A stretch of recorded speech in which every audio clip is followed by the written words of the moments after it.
Take a seat and welcome to the sit down.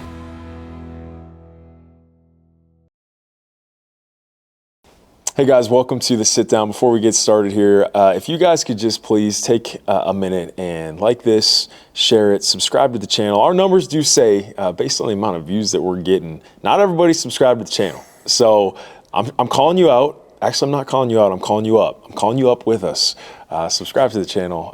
What that does for us, it makes sure that you get the right content and you get all the things that we're putting out, but it also, in the algorithm, helps get it out to as many people as we can. And that's the goal of this, is to pour into people, and hopefully it's the drop that they need. So here's my call up for you. Go and subscribe to the channel if you haven't, and enjoy this episode of The Sit Down. Okay, well, welcome to The Sit Down. And it's kind of funny how this works, Karli, because we've known each other for not that long in the grand scheme of things, but this is where we actually met. Yeah. We're recording in Fargo today in the space where we actually were both speaking. And I'm looking across the hall right now, and I believe that's where you spoke. Yeah, that's where I was, yes. And you sent me the keynote that you delivered in there. And then right behind us, through this, if you guys could see through the brick wall right now, is where I delivered a keynote at the Faith Forward conference. Which was amazing. Yeah. And so many overlaps, which made me, I'm like, I got to go talk to him. You got to tell me, how did that all come together? Like, how did... I remember us going out to coffee. We went to Starbucks, spent a couple hours, and we're like, oh yeah, we share a lot of similarities here. But tell me, like, how that happened.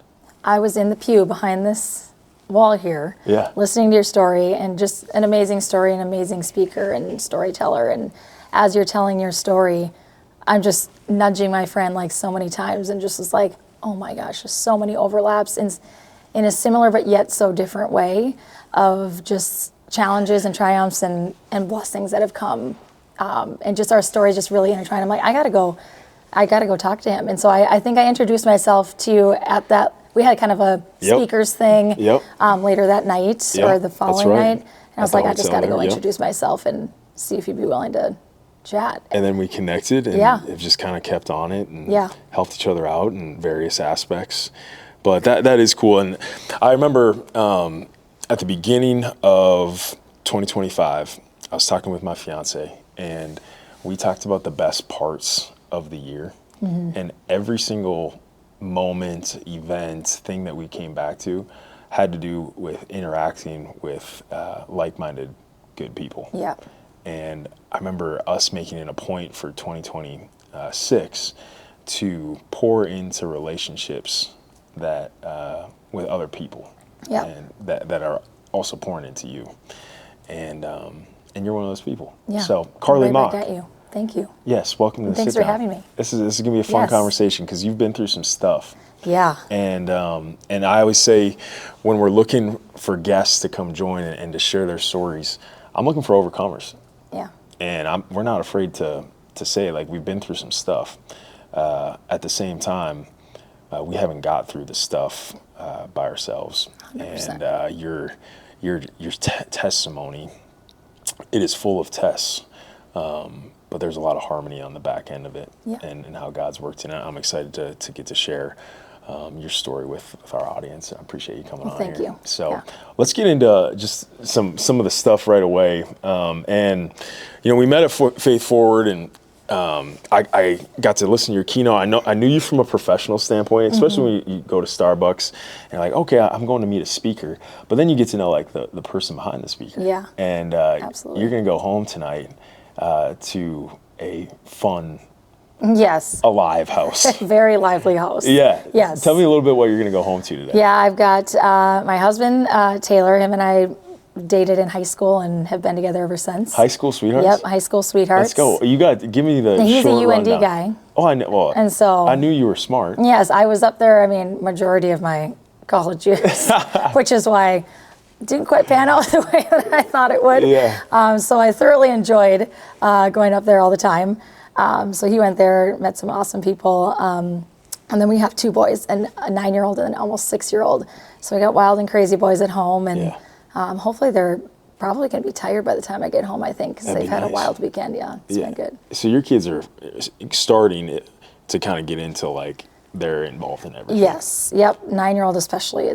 We're in first year of travel baseball, and so we'll see how this goes. I wanted to boycott. I was just like, gosh, do we have to go? Like let's go against the grain. I have heard just that. Didn't. I've heard that exact thing, Yes. and I know people in the travel baseball world, and my fiance and I, we have 3 kids, 6, 4, and 3, and the 4-year-old is a boy, and we've said like, maybe we just like do swimming. Yes, I love that. My poor 5-year-old's like, well, aren't I going to do baseball? I was like, no, buddy. Nah. We don't have time for both. Baseball, like, I like my lake weekends. I know. I'm just like, it's so hard this summer. And luckily with 9U, it's not as intense yet. So we'll see. I'm like, but do you love baseball or do we love it? Yeah. He's like, yes, I love it. You got to make the choice. Do you love on a Saturday afternoon, 85 degrees, do you want to be sitting in Minot, North Dakota at a baseball field? Oh my gosh, that's exactly where state is. It's like, come on. It's like spot on. I tell you what. Sweating on your chair, just like, make a deal. If you choose not to play baseball, I think we can convince your dad to go buy a lake house. Right? I'm like, golfing. Golfing we can do anywhere. I'll get you a nice set of clubs. A really nice set of clubs. I know Okay, so you're gonna go home to 2 boys. Yep, 2 boys. And a husband. How long have you guys been together? Oh my gosh, this is gonna age us. You don't even need age, but like I since think 20 15? some years. Yeah, well, since I was 16. 16 years old. Yeah. Give me like the 1-minute version of how that, like, did Honestly, he reach out to you? we grew up, we went to the same elementary school, didn't know each other, same middle school, didn't really, because I'm a year older than him, he always puts that against me. I'm the class year older than him, but I was young for my grade. But we didn't really connect until my neighbor he was good friends with. Okay. And so, I mean, I don't even remember if he reached out. It was probably me because he's much more introverted than I am. Sure. So I'm sure Hey, take credit for that. Yeah. If it's a little fuzzy, you just take credit for it. 100%. Oh, yeah. I was the one that reached out to him. He won't fact check it. I love it. Yeah. Well, that's awesome. So you've got the family, you got the 2 kids. Have you always lived in North Dakota? Where are you from? Yep. Born and raised West Fargo. Okay. You're a Packer, though. Yes. There's old school. There's no Cheyenne. Yeah. No, there was no Cheyenne. Yeah, no. it's green and Yeah. white. And we're back in the green and white territory with our kids. Love it. Yeah. I got a lot of friends in the Cheyenne district, and even now down in Horace. But my fiance Mercedes is also a Packer. Yes. So green and white, man. I'm coming. Come on. I'm with y'all. Blue collar side of town. Yes, 100%. So that's awesome. Let's start from the start though. And you grew up in West Fargo, and you obviously meet your husband in high school. Tell me a little bit about what happens next. He goes to UND. You chase him to UND. Yep. But then you guys get married right after college and start your life, or how does that kind of go? Hunter, I wish that was the case. It was just picture perfect and everything went exactly as you planned. Yeah, I cried as he drove out and was leaving me for an hour. And he turned around. Yeah, no, he didn't. Came and drove back. I can't go. No, he was just fine with heading out. He was great. And actually, I think that is why we're still together today. Is we both were in different. Yeah. We had our own lives. And then we were together. We had our own lives, and we were together every weekend. There was rarely a weekend that we didn't. Sure. He didn't come here, or I didn't go there. But we had our ability to, have our own friends, do what we wanted. Neither of us were like, "Who are you with?" It just was. Yeah. We were secure in our relationship, and after he graduated, he came back home, and it was still, I think, 4 more years before he proposed. I was like, what are we doing? Yeah, make a decision, let's go. If you don't know me by now, you know me by now, let's go. Maybe that was the hesitation, I don't know. Yeah. But we got married, I think we were both 26 when we got married. Awesome. And wanted to start a family as soon as we could. Yeah, so then how many, you had your first child a few years after? A few years after we got married. We wanted to have kids right away, and we started thinking that was just something that happened easily. Yeah. And for us, it wasn't that story. And we dealt with infertility for about 3 years until we were blessed with our firstborn, Dawson. Went through a few rounds of infertility treatment. And the second IUI, it's called, was a positive test for us. And we were just so thankful. Tell me, I'm going to open up a scar probably a little bit. Tell me, what goes through the head of a mother when you're going through infertility? Because I know for a fact we've got listeners that have gone through it, but some that are going through it. Yeah. What would you, I mean, if somebody's listening out there and is going through what you've been through in the infertility side of things, what would you tell them? Honestly, at that season in my life, I was a much more wear a mask human being than I am now. Now there's no mask and no filter and everything in between. You tell it how it is, Karli. Yes. Yeah. And so during that season of life, it started to wear that down. Year after year, month after month, pregnancy test negative. It started to wear me down to where I finally was like, I have to talk to somebody. I knew my cousin had gone through a similar struggle, and so I had reached out to her, and it was kind of that first time where I had opened up about what we were challenged with. I didn't want everybody to know because I didn't want them asking. You know, and I didn't want to talk about it all the time. Right. And what happens after you get married? The natural things. When are you guys having kids? When are you having kids? When are you having kids? You know, and so it finally got to the point where I'm like, we're trying. You know, like, and I think I really did burst just like that, like in one moment. And it was that kind of opened the floodwaters of me being like, all right, I need to just share this with some family and close friends. And that was my first time really understanding the power of vulnerability and understanding the minute you open that floodgate, so many people are going to say, us too. Yeah. And you have somebody that you can relate to and talk through. It's amazing. You know, I know a lot of your story. The listeners are going to get to hear it, but I didn't know that part. Yeah. And it's amazing to now start putting these things together in your life and see how God was working on your heart. 100%. Leading into now what you're doing. Yeah. And your career. So you go through that and you eventually have some kids, but right around that same time is when struggle really starts coming into your life and the storm around you gets wicked. Yep. Tell me a little bit about that. Yeah, it was, we had Dawson, our firstborn, in September, and it was probably about 3 months later I started to get some symptoms that I just assumed as a new mom were just part of the gig, and you know, I've never had a child before, and so I'm like, I guess pain and some different things is normal, and it would come for like a few days and then it would go away for a few months, and so I was like, this just must be normal. Most people probably wouldn't go in for that. And then summer hit and symptoms would come, pain got a little worse, lasted a little longer, but then it went away again. And then it got to about the late summer, early fall, and I was having symptoms where I couldn't even eat or drink any water without intense pain. I was going to the bathroom about 15 to 20 times a day. Blood in my stool, and that came and did not leave at that time. And that's when I knew something was really wrong. Yeah. And I reached out to my doctor, and she referred me to go get a colonoscopy at the age of 30. And I was like, what is my life? Why did, you know? And I did that, and it was the day we were closing on our own home.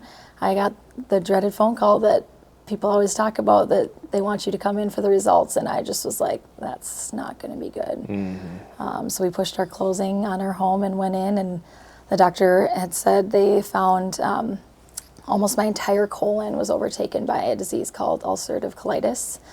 It affects your GI tract with inflammation and ulcers, and he basically looked at me and said, here's a prescription, and I'll see you in 6 months. And I was like, okay, this must just be managed. And I had never heard of this disease before. Clearly, it's not something glamorous, so most people don't talk about it. And I completely understand why. And it was not 6 months for me. It was 30 days later, I was hospitalized for the first time outside of going there to deliver my son. I'd never had that experience. And I just remember Thanksgiving, everybody's enjoying the meal. I love Thanksgiving meal, and up in the Midwest, come on, it's like you just get all the goods. Come on. And yes, absolutely. And I just remember being like, oh, I want to eat this so bad, and took like one bite, and I was down on the couch in just agonizing pain.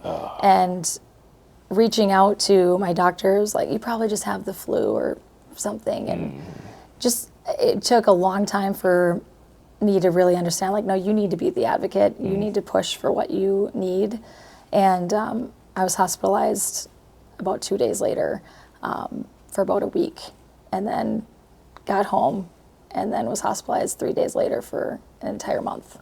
And things were going south pretty quick. So after that first diagnosis, when you go in and you get that prescription, what was that time frame to when I was Thanksgiving? hospitalized? Yeah, for up to that month. That was only about a month and a half. So really in like a 2-month period, Yeah. you were in the hospital Yeah. a majority of the time. Yeah.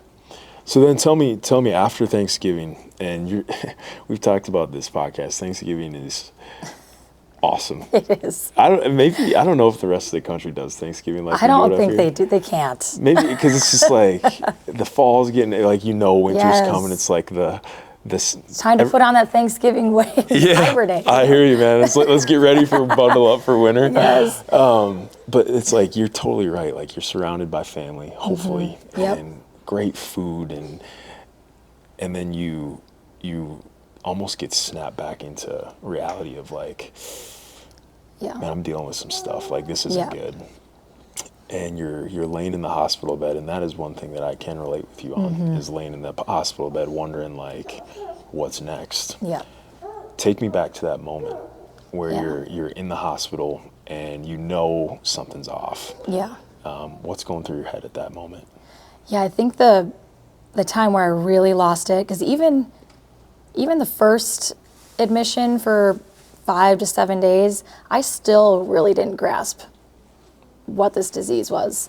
Me, like an autoimmune disease or chronic illness is just like, I didn't know a lot about it. I didn't know there's a million different ones that people have, right? And a lot of times you can't see that they're even struggling with it on the outside. And a lot of people don't talk about it. Yeah.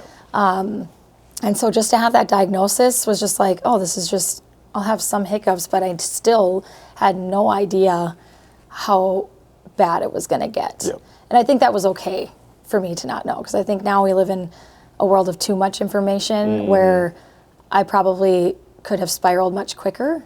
But it was when I went home, that first admission, and then a few days later, it got 10 times worse. I started to get that panic. Went into the walk-in, same doctor tells me you got to be admitted again, and that's when I lost it, because I walked in, left the clinic, went home. She's like, you need to go pack a bag. I'm going to call up to the hospital and get you a room. And I just walked in and saw my little kid eating dinner, and I just was like, oh, I don't know if I'm going to come back, you know. How old's your son at the time? He was only 1. Yeah. And just after years of praying for that and to build our family, it was just this like moment of really realizing how sick I was. And I had my first panic attack in that parking lot of Sanford, and husband held me as tight. He's like, we're going to make it through this. And he's just a steady human being, and was really my rock during all that time. So you get that month-long stay in the hospital. Eventually you get out though. Yeah. So tell me about how things got a little better, how you started to manage it better. What happened in that month span where you were able to start making some progress? So in that 30 days, it was over the entire month of December. Yeah. The biggest thing that came was Christmas Day. So I was there over Christmas, and same exact thing. My family came every day. My friends came. My husband and my son came every single day until visiting hours were over. But that Christmas Day was different. The same type thing of seeing him at the dinner table, watching him walk out and enjoy Christmas and go to church, and really like the first time magic of Christmas without his mom. And I just was like, something's got to give. And I hadn't had a true walk with Jesus maybe since I was a really young kid. More of a go through the motions kind of faith. And it was that day that they left that I literally hit my knees and was bawling and praying and pleading with God to just give me a chance to walk out of here and be his dad or his mom and be a wife again. And I would do anything. I'm like, I just remember being like, I'll walk through any door you open. I will do whatever you say. Just let me out. And I'm sure that's like against every biblical thing. To be like, if you do this, I'll do this, you know. But making a deal. yes. Right. But I got out on New Year's Eve, mainly because I had exhausted every medication. I was at that point on a double dose of a chemotherapy drug weekly instead of monthly, as basically a last-ditch effort to save my life, really, and not go through with surgeries that were pretty risky, and not very many people have what I have now. And so we went home, and it was a couple weeks later I started having a 3-part surgery to remove my entire colon and live with a temporary ostomy bag for 6 months. Yep. And then they would reverse it, and what they created, a J pouch it's called. Yeah. So a tiny little sliver of a makeshift colon when we have, I don't even know how many feet long. And so life looks a lot different. Yeah. Yes. Absolutely. Yeah. Modern medicine. Yes. Insane. We are both products yes, of that. Absolutely.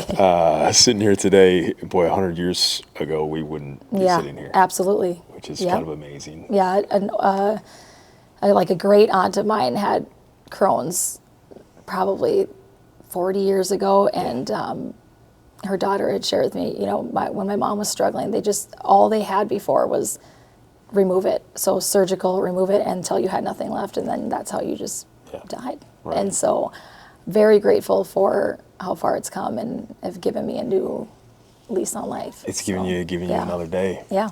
And now we get to talk about what happens after. Yeah. When you get down to the knees, and I mean, I can think of a moment myself where you almost, it's not giving up, but it's a surrender. Yeah. Right? Yeah. It's, okay, I'm done battling this by myself. I felt that, and I think you can relate to that as well, of like, okay, God, give me a shot here. Yep. And like, my life is yours. Yep. I was just listening to my pastor last week in church, and he talked about lots of people want Jesus as their savior, but it's a lot harder to have him as your Lord. Yes. And maybe tell me about that, because it seems like at that moment, maybe there's some surrender of like, God, I'll let you be the Lord of my life here. 100%. Yeah, absolutely. And it wasn't an overnight. The minute I got the surgeries and that presented to me, I was like, okay, he's giving me this chance, right? It was like my first time really feeling like he's answering something, and quickly, you know? This episode of The Sit Down is sponsored by Nesquik, unofficially.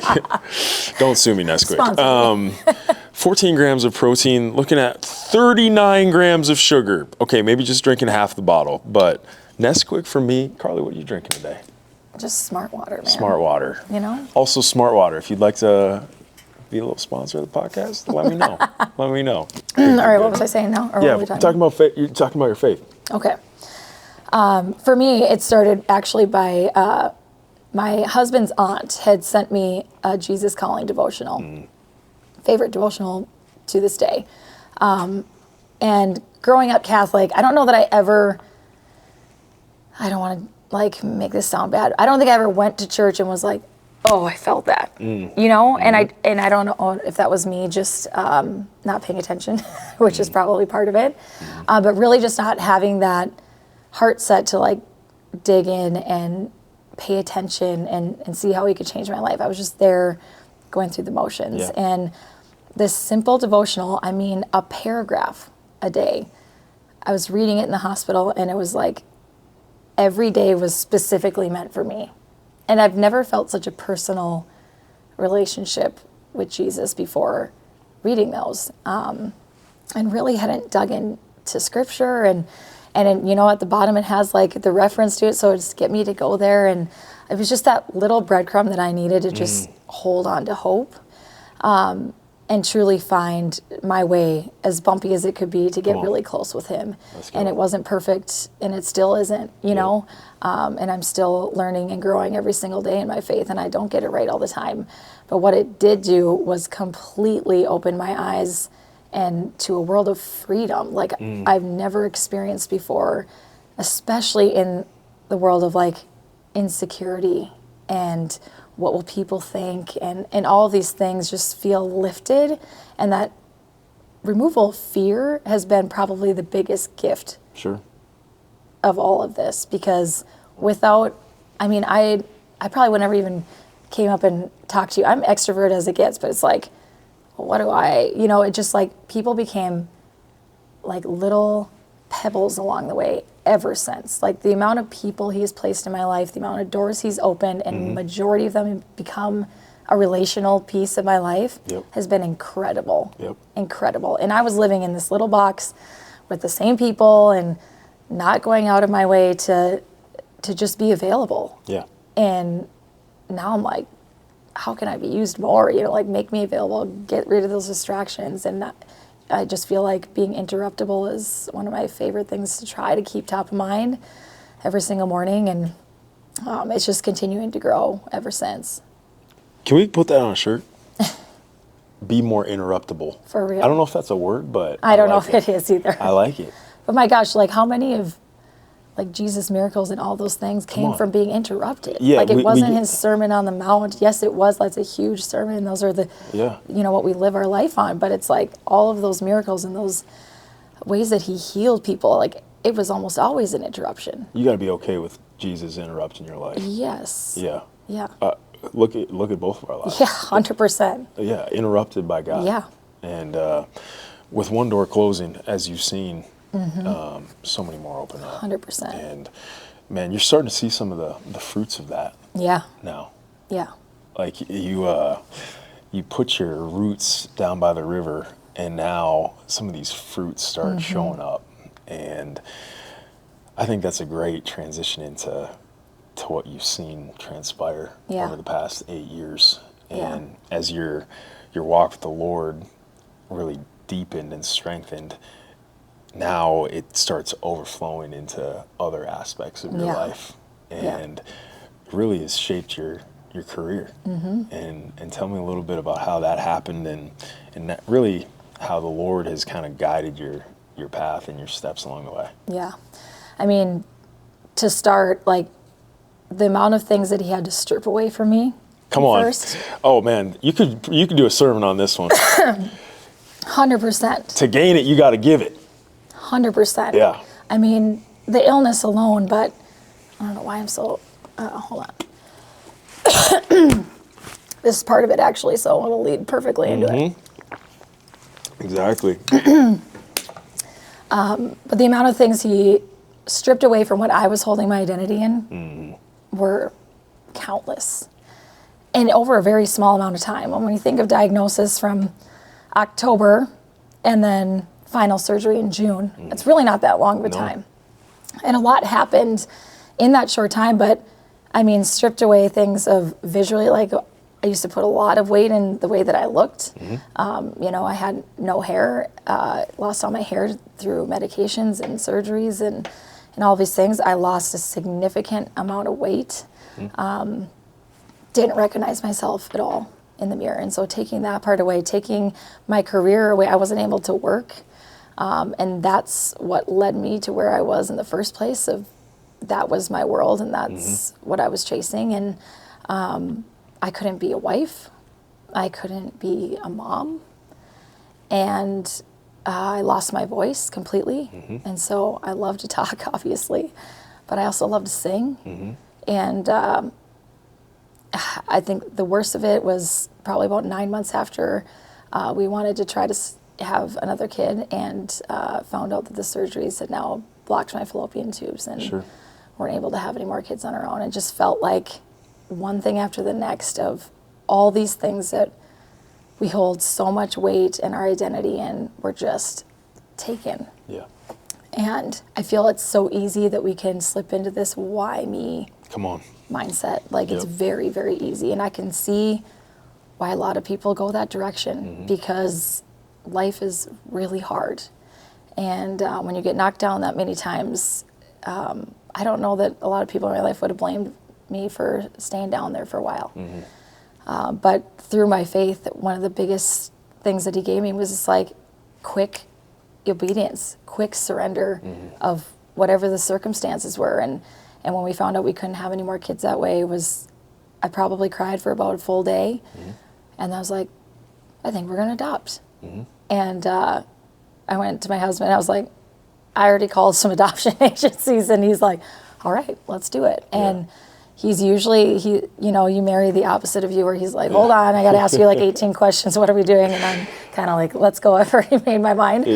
And for him to have that quick response, I just knew that was just God breathed. And we went into the agency, and they were like, it's going to take 3+ years, maybe, if we're lucky. And if you're willing to kind of put your story out there, you might connect on your own. And that's what we did, and connected with our now youngest, Simon, his birth mom, in the first year. Wow.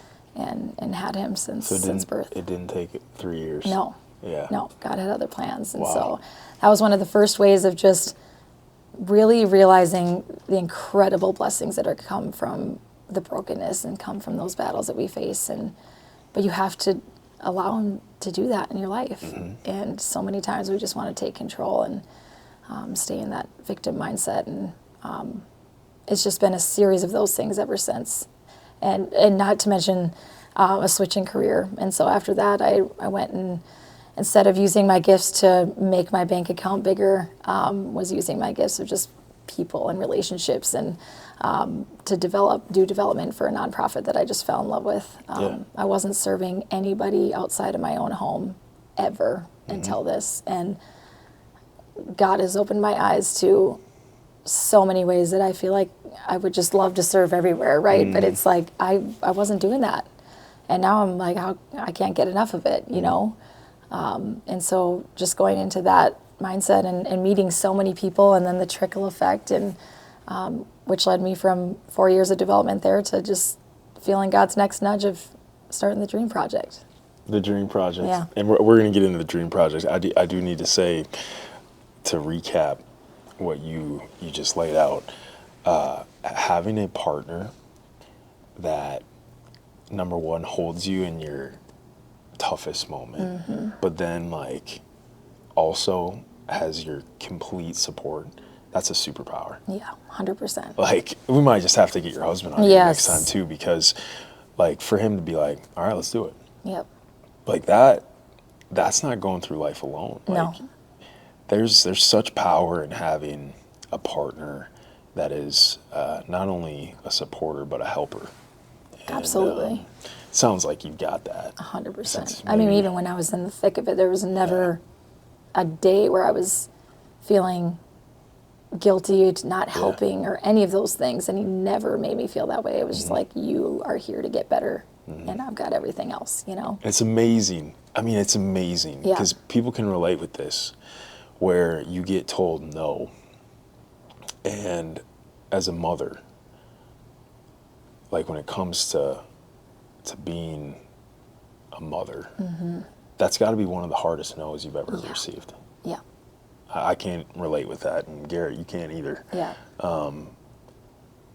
To get told no and be able to respond in the manner of, okay, well, what's next? Yeah. Like, to be able to see a door close and then keep moving forward. So many people want to get down and lay down at that door and just stay there. And I think that's where the faith comes in, is like, when you can't take the steps to go on, let God carry you to the next open door. 100%. And you look at your life now, and you couldn't imagine it without Simon. No. Right? Oh my like, gosh. Yes, like, absolutely. Simon doesn't happen unless the no happens first. 100%. And there is such power in that for somebody that is looking at a closed door right now, of like, how are you going to get to the next step? You don't have to get on it by yourself. Like, let God carry you to the next one. And there's a yes down the road. Absolutely. And that's powerful. And one of those yeses for you is the Dream Project. Yeah. And Tell me just a little bit about the Dream Project and give us the base of how it started, why it started. Yeah. And then we'll get into some of the fruit and what you're going to get to do now. Yeah, I love that. I started probably feeling a nudge this direction. As far as speaking, I shared the story much like I'm sharing right now on a stage at our local chamber. Never had spoken in my life, and I put in an application, and like 6 months later, they responded and were like, yeah, you're going to speak next month or something. And I was like, could I get my application back? Because I have no idea what I even said I was going to speak on. And so I was like, just cramming. I had no clue what I was going to do. And just like in a month's time had put together this speech, right? And they're like, have you ever been to this event? I'm like, no. You might want to come the month before. So I go there the month before, see how it kind of goes down and get a feel. Well, it happened to be Pastor Beth Nelson speaking. Yeah. And never met her before, and she just shared her life and her testimony and just and how now she's a pastor. And I was seeing so many of my testimony building days and the way she shared hers, and was just hooked. I'm like, you're a pastor at a church? I grew up at church that was like, you know, a lot different. You're not what my pastor was, yeah. And so I was like, I got to know what this church is. I got to meet this lady and talk about putting people in your life just so intentionally. That was definitely one of them. New church home since that same week. We went that next Sunday, and we've been there ever since. About 4 years now. But I shared my story, and it was the afterwards of how many people were like, I have that disease. Somebody I know has that disease. Some infertility people, you know, just, and those small intimate conversations then led to like, well, let's go grab coffee, right? And just finding this love of deep connection and making people feel heard and seen. Kind of like, I'll go first and then you feel comfortable, right? Like sharing with me. And when I boiled it down, I'm like, I think that's coaching, right? Like I've already been doing this really my whole life. And when I like thread it back, you know, I've always been the one to like give advice, or can I talk to you about something? And people tell me their deepest, darkest secrets in like a hallway. I'm like going to the bathroom, and some of them met you like one time, and I was just like, that's not normal. You know, that doesn't happen to everywhere. There's something about this. And so a guy I knew, he was a supporter of the nonprofit that I worked at. He had this role at his company called the Dream Manager, or he called it the Chief Dream Officer. Yeah. And I was like, what is that? CDO. Like, come on, that would be like the best chief spot of all time. I'm like, I don't know what it is, but I want to know more. And he just explained it in this simple way of like, we care about our people beyond their output of what they give me at work. And we want to know what dreams they have in their life, or personal, professional, all of the above, and how can we help you accomplish them? Come on. You're more than just somebody who works here, and we care about you beyond that. And I just was hooked ever since. And it was finally when I kind of was about to take the nudge to like, all right, let's just go and see what God has planned. I had reached out to him, and I thought this was something he had made up. Turns out it's a real thing. And I looked at the curriculum for this Dream Manager like coaching program, and it was like everything over like 12 sessions was exactly what I had done in my own life. Sure. I mean, it was almost to a T, and my husband, again, is more hesitant, so I'm like, yeah, I'm just gonna go like run this program, and who's gonna pay you? I'm like, I will figure it out. I don't know. Yeah. And it took him a little bit, but then once I showed him the curriculum, he's like, I've never seen you written on a page like this in my life. Like, you gotta try, and you can always get another job, you know? And so I went down and got certified, but a lot of it comes down to just overall well-being and like, how are you really? That question of like, how are you? But how are you really? Take the mask off. 100%. Yeah. And I just like, I plan to do this out in organizations, and I do. I have a few of them that run their team through it. But as I was getting through it, and a lot of it was like really focused on this spiritual well-being and emotional well-being as far as relationships and different things. And I thought of the athletes, and much like your heart for that as well, it's like who are you beyond being an athlete? One day this will end. One day you might get injured. One day you might get cut from the team. And then who are you? Yeah. You know, or you graduate and now you don't have that team around you. What are you going to do to keep physically fit? What are you going to do to keep your relationships with people alive when you all scatter back across the country? What are you, like, all of those 4 things that like are based on this curriculum, this coaching, it was just like, that's just where my heart was. And reached out to the one person I knew in college athletics and just shared with him briefly. And he's like, I know exactly what that program is. I know that author. And I had never met anybody, another God wink down, and have been doing it ever since. So it's been great. That's amazing. Yeah. So there's a calling on your heart, and we talked about it in our last episode, Garrett. It's amazing how things work out like this at the end of our last episode about the will of God, and how there's a general will of God as the base in people's lives, and it's really whatever. Like, he doesn't care if you're a lawyer, if you're a basketball player, if you're a doctor. It's about who you are when you are a lawyer, you know, who you are when you are a basketball 100%. player. And there's this sliver of collegiate athletics and really professional athletics, really in all of life, but in athletics specifically, because it's so driven towards a performance and a result, where the coach, the head coach, the assistant coaches are very concerned with what you're doing, where you're doing it, when you're doing it, but the why is left out. The how is left out. And the who is almost forgotten about sometimes. Because it is a results, it's a results-driven industry. And that's where you fill a gap. In the who, the how, and the why. And tell me a little bit about, so you have one contact that is like, oh yeah, let's get Yeah, you it wasn't set even up. him, it was his wife. Okay, no way. Let's go. Again, the power of a partner. I was like, hey, I sent her a voice note as you've received, because that's just my ADHD brain. Like, oh, I'm thinking about it right now. I better just word Get it out. Yes. And I reached out to her and I was like, I don't know if it's going to make sense. This is the program, whatever. And she called me probably 5 minutes after.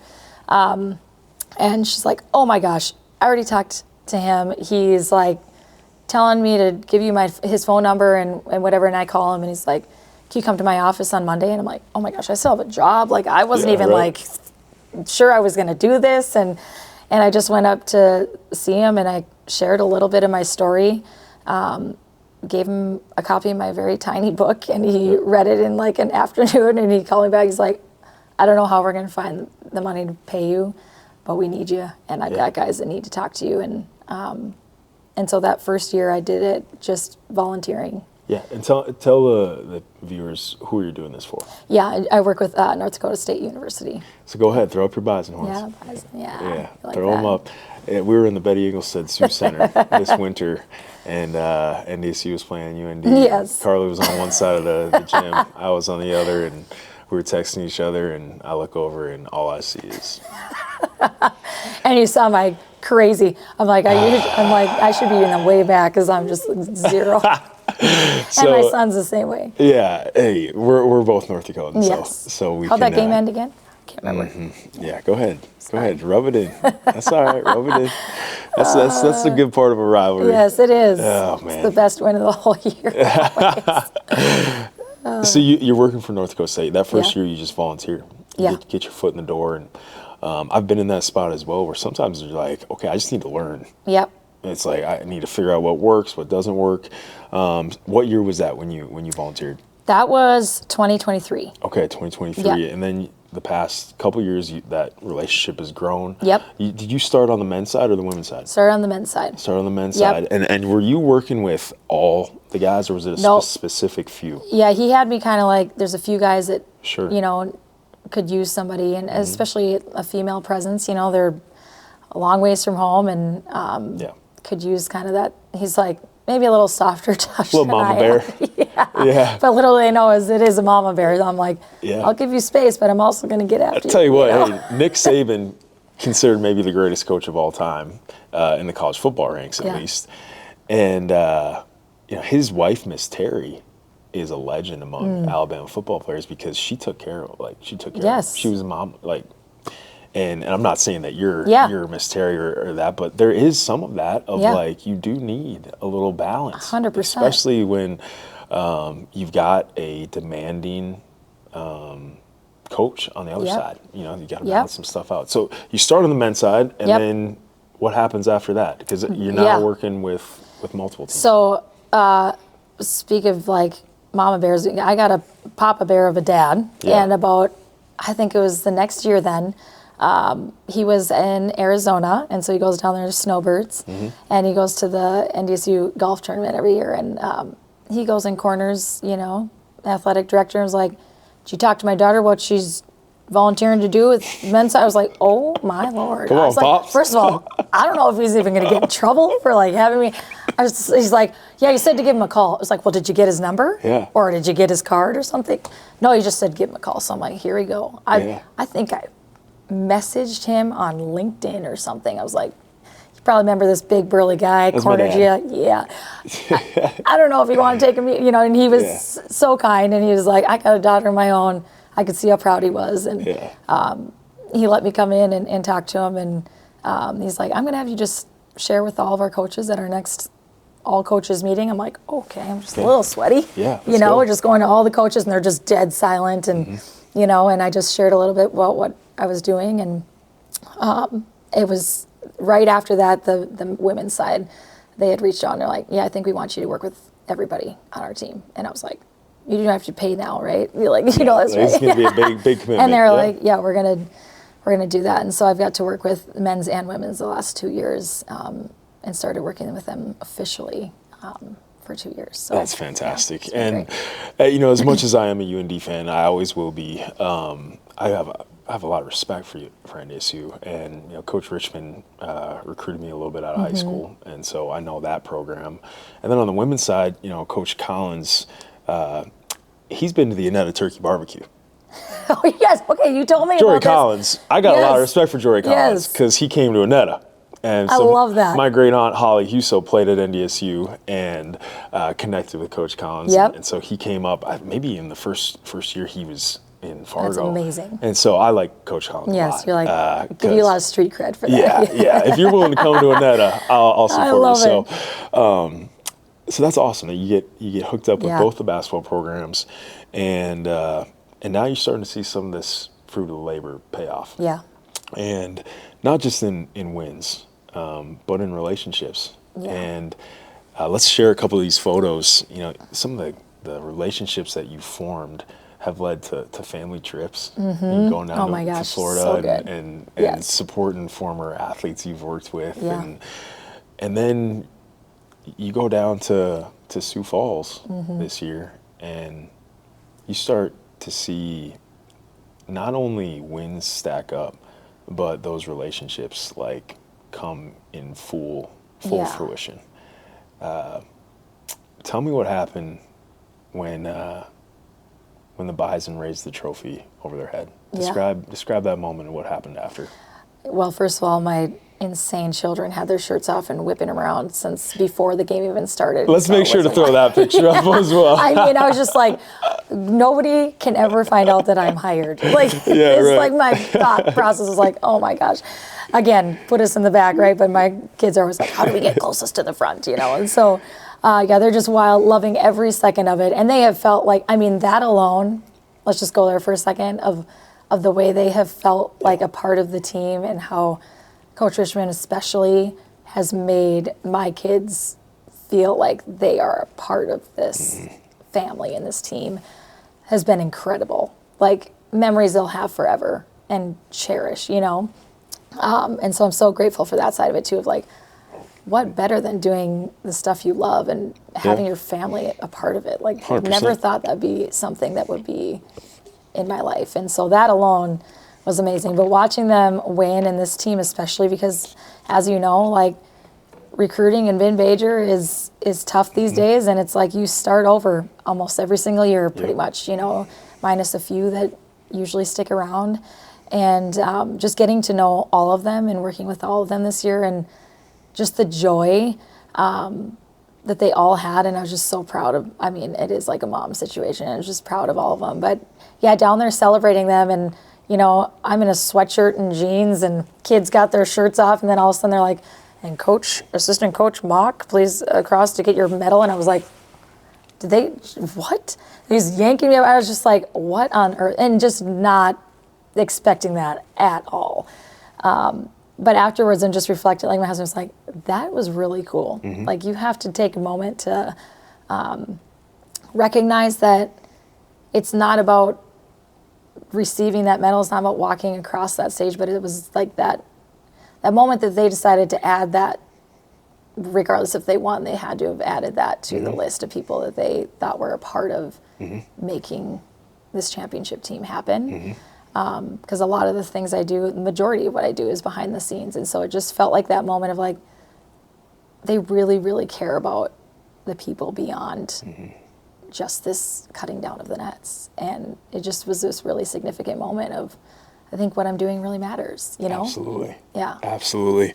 That is a great lesson for all the people behind the scenes. Yeah. Because, you know, the players and the dunks and, you know, making a three-pointer, that's what gets shown on the highlights. Yeah. But, you know, the players got to get on the court. Yeah. You know, the players got to get to the game. The players got to be in the right mindset to play the game.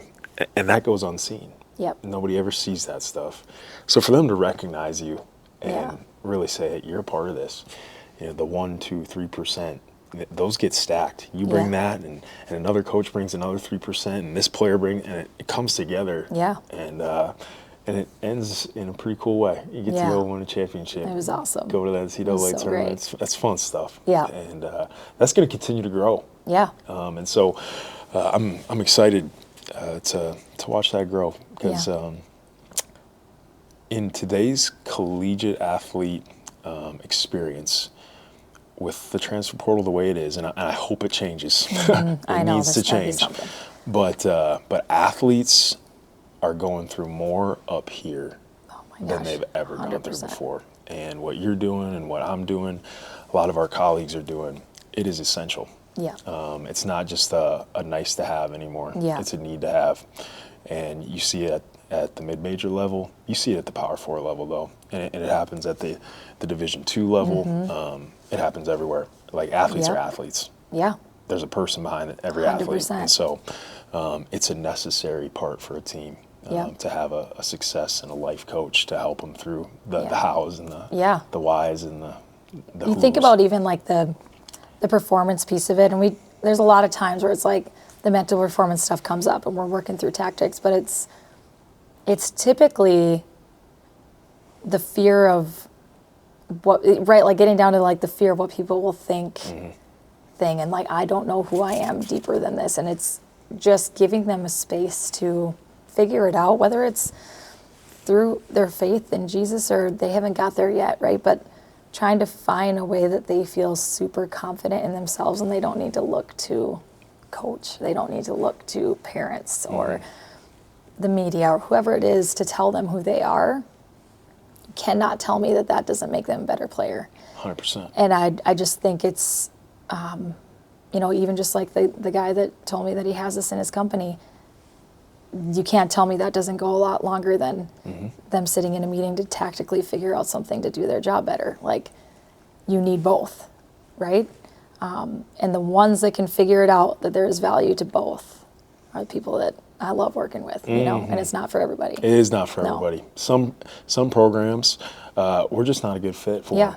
Yep. And I'm not going to drop any names here, but we know who they are. Like, 100%. we've seen them. I've worked with some of them, and it's been a one-time thing because it's just not the right fit. But, man, there is some that just click. And when it's servant-based, it's about the person. When you keep the main thing, eventually, man, results follow. And that's been really cool to see. I think to what you just said about, you can't tell me that performance doesn't get better when you've got rooted in your life. Man, you know what they say, Garrett, about the jerseys? Look good, feel good, play good. Oh, yeah. You know, there's a lot more to feeling good than just looking good. 100%. You know what I mean? That's Like, good. Yes. I think sometimes we get that twisted, like, oh, just because I got a nice jersey on, I'm looking good, that inside I feel good. No, that's just not true. Yes. Right? Like, there's so much that goes into the feeling good and the confidence in what you're rooted in. And feel good, play good, that is true. Like when you're rooted and you know who you are, and you know what, I might have had a bad game, but I can bounce back, I can respond well. Like, that is fact. But it's not just about looking good. No. So I love that. And now I get both sides. It's so fun where I am with my kids right now, especially my oldest, because I get that really youth side of like overconfidence in some ways, but then other ways, like he doesn't get it right the first time and he thinks he's terrible. You know, so like you see both sides, and I'm like, oh, but I can also see that in this 19-year-old. Yeah, 100%. Who maybe hasn't had, like, what a God gift for me to really be doing this work and be able to breathe that into my own kids. Yeah, and what a blessing. Like, he's shooting the ball, and, you know, they call me Kobe, you know, all these things. And I'm like, how about we switch in? They call me Dawson. Yeah. Like, you don't need to be somebody else. And then he's saying that, and I'm just like, they call me Dawson. Yeah, they call me Dawson. I'm like, Shrug who's your shoulders Dawson? a little bit. That's me, bro. So it's just fun to intertwine both worlds. That's big time. So now, as you sit here, 2026, you look back at really the 9 years that you've been through, 2 kids, a career that's been built on relational intentionality, that has just been so fingerprinted by the Lord all over. Man, if you could just pinpoint like a phrase, what do you come back to that really encapsulates your past, but also sets the vision for the future? What is that? Yeah, I think I used to ruminate in like I'd anticipate the shoe dropping, or what if, in ways of like taking a step of faith or something that feels really scary. And I think the biggest thing that switched is that even if from a what if. And the even ifs have happened many times since. And even stepping into a business on my own, a month in, I was down for the count again, and 2 surgeries we didn't see coming. And it was like, I think God knew I'd screw it up. I think he's like, I need you to sit down and let me do your promoting, and let me do the work. And you're going to be in a hustle to prove again, and I don't want you to go there. And that was my even if. That was the worst case scenario. And even if, and even when, he's going to get me through it. And I think if we switch our mindset to that, it's easier said than done. And you got to do a lot of the behind the scenes work before you can really get there. But I think that to me is the biggest shift in my life. Like, well, I know he wants me to do this, so even if, I'm going to take that step anyway. Cut that, huh? That's good stuff, huh, G? Golly. Changing what ifs to even ifs. What ifs are rooted in fear. Even ifs are rooted in a composure and a confidence that there's somebody writing the story that you can trust. Yeah. And that's big time. It is. That's all. I'm stealing. It's so free. I'm stealing that one. So good. That's Absolutely. so good. Yeah, even if. And even when. Yes. Because it's probably not a matter of if, it's a matter of when. You know? 100%. Oh, that's good stuff. That's really good stuff. You know, we always close out this this show with the question of what is an overcomer? And I think you know this at this point in your life, but you are an overcomer. You have overcome adversity. You've stared it in the face and said, even if. Yeah. But if you were to tell somebody that's listening that is in the storm right now, what the definition of an overcomer is, what that looks like, what would you tell them?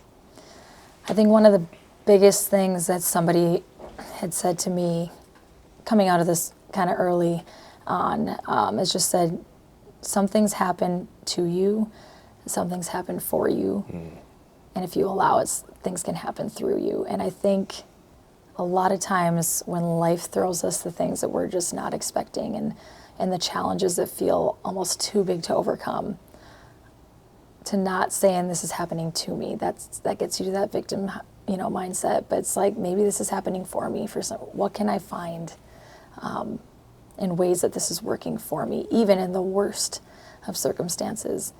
And as you work through that, it's like, how can we make this work through me? And I think an overcomer goes through to that side of it instead of the latter, you know? Yeah. Oh, it's big time. Yeah, 2, 4, and eventually through. Yeah. Yeah, an overcomer, I think you're spot on. Yeah. That they allow adversity to work through them because there's good at the end of it. Yeah. You might not be able to see it. Yeah. But at the end, it's worth it. Mm-hmm. There's you can something always there. connect the dots after. There's something there. Yeah. Yeah, you might not understand it, but there's something. That's Yeah. cool. Okay, wrap up with a couple things. I'm putting you on the spot here. Okay. You have coached a lot of great athletes. Give me your Mount Rushmore Oh gosh. of some of the favorite athletes that you have worked with. That And you are going to make some people mad here is not fair. because you're going to get called out when Oh, you meet with some. man. I didn't make the Mount Rushmore.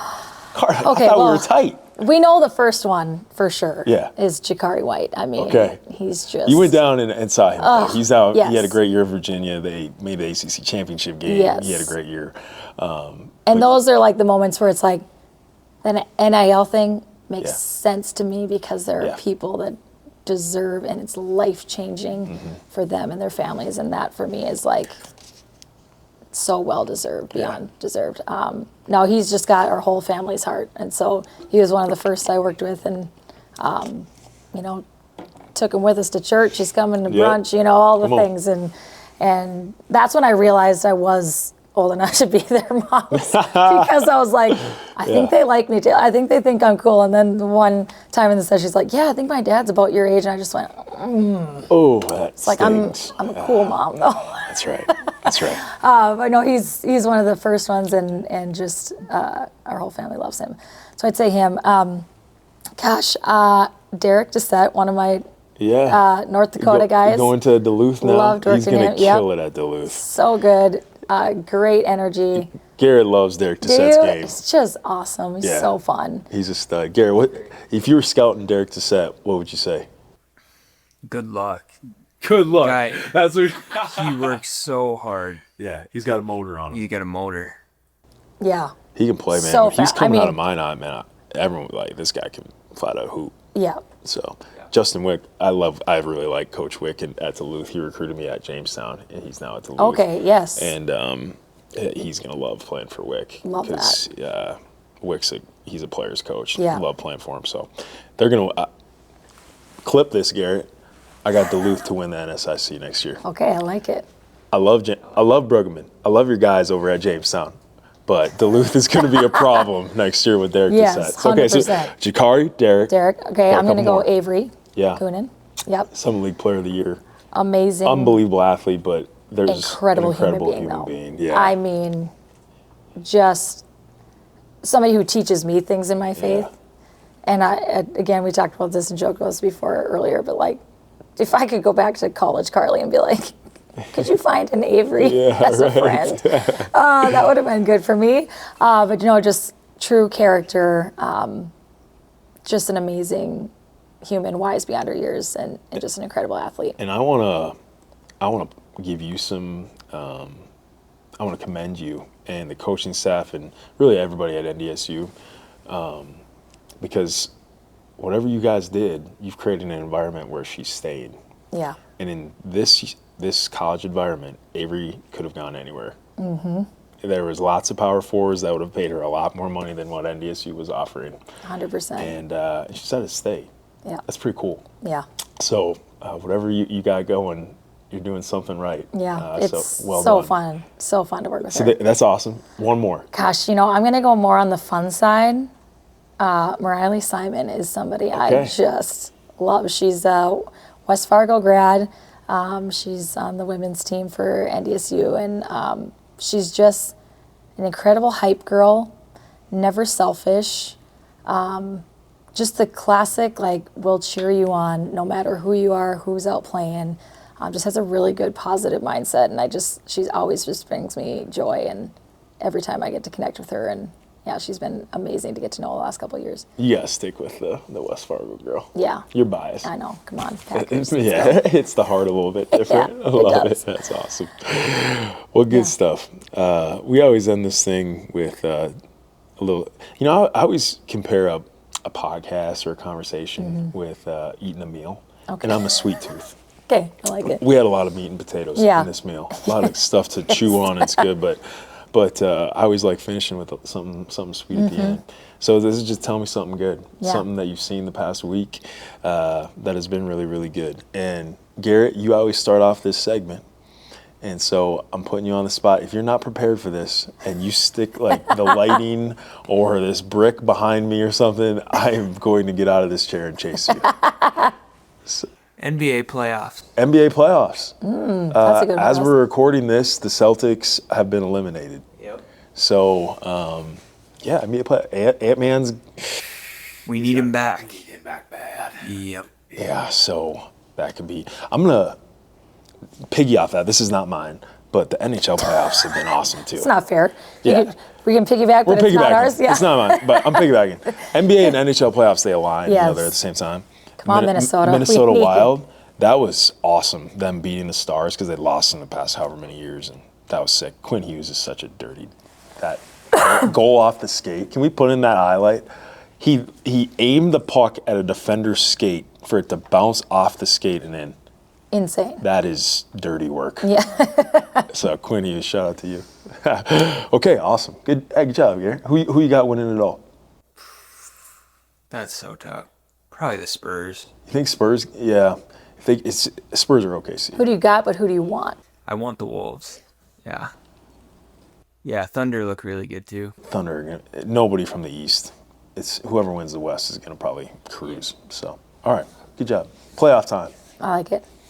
Carly, what do you got? Tell me something good. Oh my gosh, I think the highlight of my weekend was, I wasn't even there. It was my son Simon, my youngest, went on a fishing trip with my dad, his papa, from Thursday to today. And he is somebody who is wild and crazy and rambunctious, but you put him on a boat or a fishing rod and he can do it for hours. That's amazing. A 5-year-old with that much energy and willing to go on this truly like a man's fishing trip. Come on. I'm like, no partying, dude. Like, I don't know what's going on out there. And it's just my dad, not my mom's there to make sure he's going to bed and all the things. And he just had the time of his life. Awesome. And I don't know who had a better time, him or my dad. And it was just a really cool bonding moment for them and just memories that they both have. And That is yeah, good. that brought me a lot of joy. That is good. Fishing trip. Yep. I still remember some of the fishing trips that I went on with my dad and my grandpa. And I'm not going to tell you about some of them. Yeah. Because some of them I'm sure. my mom doesn't even know about. But And this was in Sakakawea. This is a out in the ways big away. water. 5-hour drive is go. just through it all. So it was That's great. awesome. That is good stuff. I'm going to talk about the Kentucky Derby. Yes. And I'm sure by the time people are listening to this podcast, they've seen the highlight of Golden Tempo coming from last to first. But sports is the greatest teacher of life. Yeah.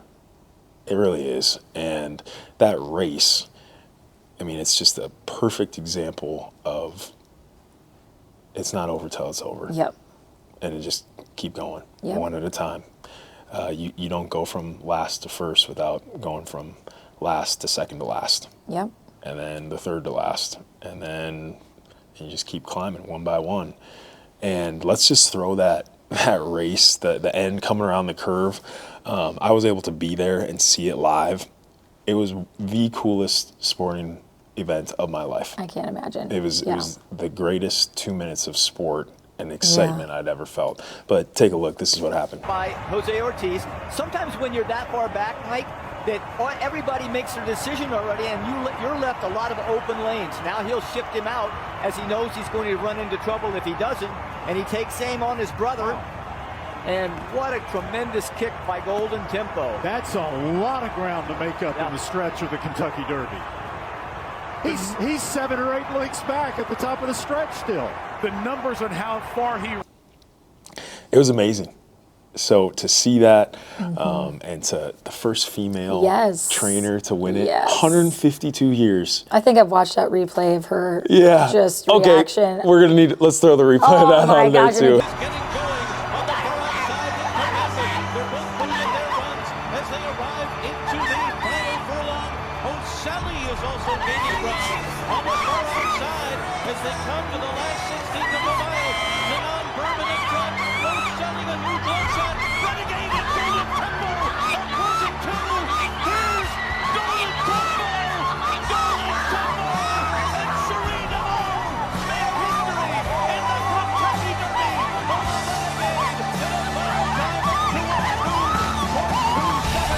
Gives me chills every time. Just like you can feel her emotion and all the work she'd put in, and then to add on to it, the brothers going 1-2. Yes. And then let's throw on that picture of them, the Irad holding on to Jose's arm as they're riding.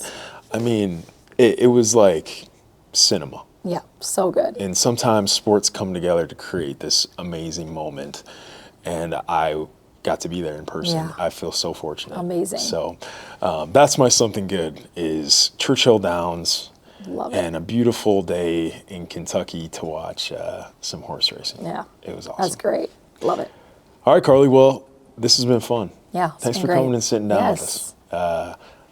If people want to get a hold of you, what's the best way to get in contact with you? I mean, I'm on all socials, just Karli Moch, and website's karlimoch.com, so pretty easy. Yeah. Can get in touch with you through your website. Yep, absolutely. Perfect. Yep. Karli, man, if you're looking for somebody to come to your school, if you're looking for somebody to pour in to the youth in your area, I get to work with a lot of people around the country. You don't find many people more authentic than you.